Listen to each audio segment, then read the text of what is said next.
Budget सत्र थोड़ी देर में शुरू होगा।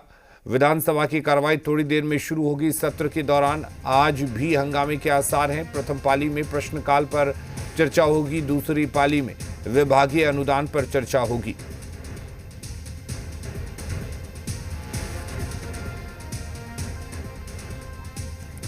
तो होली की छुट्टी के बाद आज से फिर से झारखंड विधानसभा के बजट सत्र की कार्यवाही शुरू हो रही है। बीजेपी जहां सदन में सरकार को घेरने की तैयारी में है, वहीं कांग्रेस और जेएमएम ने बीजेपी पर निशाना साधा है। मेरा ये कहना है कि ये सारी चीज़ें साथ साथ चल रही थी। तो जब मेरा उदाहरण के लिए मैं स्वयं का बता रहा हूँ, क्योंकि मेरा विधानसभा क्षेत्र रांची है, बगल में विधानसभा है, तो जब होता था मैं जाता था और फिर आकर के फिर अपना मेयर चुनाव के लिए लग जाता था। दूसरे लोगों को दूर पड़ता था, लेकिन ये बात सही है कि सारे चुनाव संपन्न हो गया। अब 9 तारीख से भारतीय जनता पार्टी विपक्ष की भूमिका में पूरी तरह से नजर आएगी।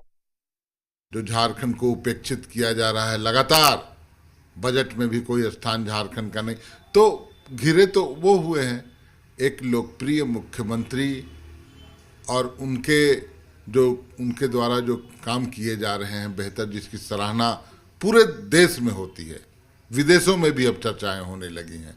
तो इनको तो हेमंत फोबिया हो गया है। इनको तो हर चीज़ में सोते जागते हेमंत सोरेन जी का सपना आता है।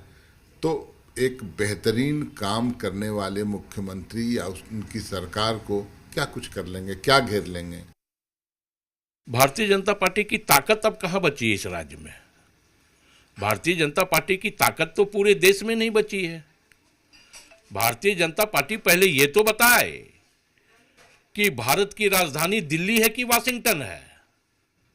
क्योंकि वाशिंगटन से आदेश प्राप्त हो रहा है कि आपको रूस से तेल खरीदना है, नहीं खरीदना है, 30 दिनों के लिए खरीदना है, और देश के प्रधानमंत्री जी मेरे आका कर रहे हैं।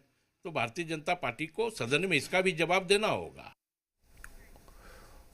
और हमारे साथ चंदन जुड़े हुए हैं। चंदन, आज होली की छुट्टियों के बाद फिर से बजट सत्र की शुरुआत हो रही है। किस तरह के आसार हैं? किस तरह से सत्र में पक्ष विपक्ष एक दूसरे को घेरने की रणनीति बना रहे हैं?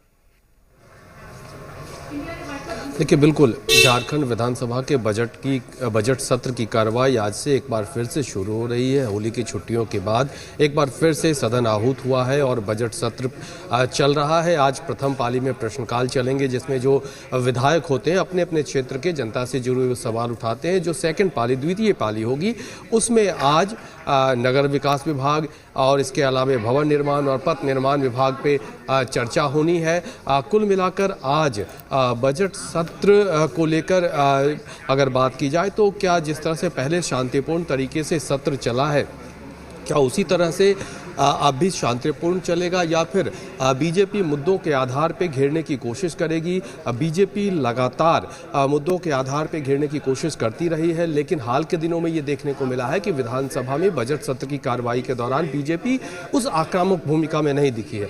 आज बीजेपी विधायक दल की बैठक भी होनी है। बीजेपी विधायक दल की बैठक में आगे की रणनीति बीजेपी तय करेगा कि बीजेपी कैसे सदन में सरकार को घेरेगी, कौन कौन से ऐसे ज्वलंत मुद्दे हैं, उन मुद्दों के आधार पर सरकार को घेरने का काम करेगी। तो ऐसे कई मामले हैं। देखिए, अभी मंत्री शिल्पी तिर्की विधानसभा पहुंची हैं। होली की छुट्टियों के बाद एक बार फिर से बजट सत्र की कार्रवाई शुरू हो रही है। शिल्पी जी, आज छुट्टियों के बाद हाउस शुरू हो रहा है, आप लोग किस तैयारी के साथ आए हैं सदन में? बिल्कुल, एक बीच में होली के अवसर को देख के हम लोगों को होली का अवकाश मिला और अब फिर से हाउस रिज्यूम हो रहा है। तो फिर जो भी हर एक दिन का जो रजीम बनता है वो सब चीज़ें आज रूटीन में रहेगी। उसके अलावा कई सारे महत्वपूर्ण विभागों का बजट में भी वोटिंग होना है, वो तमाम चीज़ें भी अब आज विधायक दल की बैठक कर रही है और रणनीति बनाएगी अब कैसे आगे सदन में सरकार को मुद्दों के आधार पे घेरना है। अच्छी बात है, रणनीति तो उन्हें बैठकें करनी चाहिए, उन्हें इस तरह से रणनीति बनानी चाहिए, इसीलिए क्योंकि बिना तैयारी के आते हैं और आप लोगों ने देखा है कि कुछ भी मनगढ़ा चीज़ों को बोल के जाते हैं, तो ऐसे रणनीति बनाए, अच्छी बात है। बीजेपी बंगाल को बहुत झारखंड में भी उठा रही है। बीजेपी के लोग कह रहे हैं कि राष्ट्रपति का बंगाल में अपमान हुआ है। देखिए, राष्ट्रपति का जो पद होता है वो एक संवैधानिक पद होता है। संवैधानिक पद में बैठे हुए कोई व्यक्ति ना पार्टी विशेष होता है, ना कोई दल विशेष होता है, वो एक संस्थागत पद है। संस्थागत पद को, संवैधानिक पद को हम सभी सम्मान करते हैं, किंतु ये भी समझने वाली बात है कि उस संस्था को भी, उस संवैधानिक पद को भी हमेशा एक अनबायस्ड तरीके से रहने की आवश्यकता है और किसी भी तरह से पॉलिटिकल बयान, पॉलिटिकल निशाना साधने से बचने की भी आवश्यकता है। बिहार में जो बदलाव, राजनीतिक बदलाव अचानक से होली के दौरान ही हुआ, कांग्रेस नेता के तौर पे कैसे देखती हैं उसे?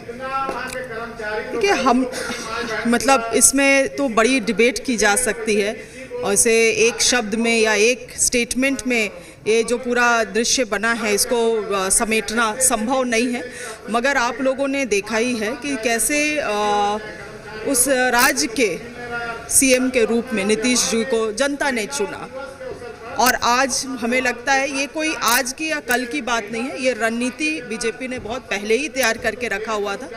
अगर चुनाव के वक्त में ये लोग इस तरह से कुछ बयान में लाते तो उसका खामियाजा इनको झेलना पड़ता, और यही कारण है कि बहुत सलीके से 3-4 महीना जो बीता है उसके बाद ये कदम ये लोग उठा रहे हैं। मगर ये फितरत रहा है बीजेपी का, हमेशा ये क्षेत्रीय दल को निगलने का काम करते हैं। तो आप सुन रहे थे मंत्री शिल्पी नेहा तिर्की जो कि कई मुद्दों पे बात रख रही थी, चाहे वो सदन की कार्रवाई की बात हो, बीजेपी की आज विधायक दल की बैठक होनी है, या फिर अन्य मामले जो थे उस पर उन्होंने अपनी बातें रखी। धीरे धीरे विधायकों, मंत्रियों के सदन पहुंचने का सिलसिला जारी है। तमाम जो विधायक हैं, मंत्री हैं, वो विधानसभा पहुंच रहे हैं और 11 बजे से विधानसभा की कार्रवाई शुरू होनी है।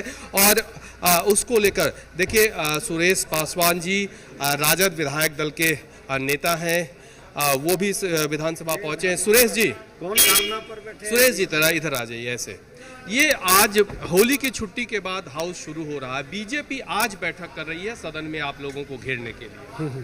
देखिए, बीजेपी के पास तो कोई मुद्दा और काम है नहीं, बिना मतलब का आदमी वो लोग है। आप जानते हैं, वो लोग विकास नहीं चाहता है, क्षेत्र का विकास नहीं चाहता है, राज्य का विकास नहीं चाहता है। उन लोगों के पास कोई मुद्दा नहीं है, तो इसीलिए जो है जहाँ मन तहाँ बैठ जाता है। और बैठने की कोई जगह होता है ना, बैठने के लिए जनता वोट दे करके बोला है कि आप विधानसभा में बैठिए। अब जहाँ मन तहाँ बैठ जाइएगा तो उसका क्या वैल्यू है? बीजेपी के लोग कह रहे हैं राष्ट्रपति का बंगाल में अपमान हुआ है और उसको लेकर भी वो नाराज है। देखिए, बीजेपी कह रहे हैं, हम लोग तो नहीं कह रहे हैं, बीजेपी नहीं कह रहे हैं जी, हम लोग तो नहीं कह रहे हैं। इसलिए बीजेपी अपना जैसा बुझा रहा बोलता है, लेकिन उसका कोई वैल्यू नहीं। बिहार में जो राजनीतिक बदलाव हुआ उसको सुरेश पासवान जी कैसे देखते हैं? देखिए, बिहार में राजनीति बदलाव हुआ वो तो पहले ही हमारे लालू प्रसाद यादव जी, हमारे माननीय तेजस्वी प्रसाद यादव जी पहले ही बोल रहे थे कि बीजेपी एक ऐसा पार्टी है, धोखेबाज पार्टी है कि किसी को भी वो धोखा दे सकता है। ठीक है, चलिए चंदन, आप नजर बनाए रखिए आज के सत्र पर, हम लगातार आपसे अपडेट लेते रहेंगे। बहुत बहुत शुक्रिया आपका।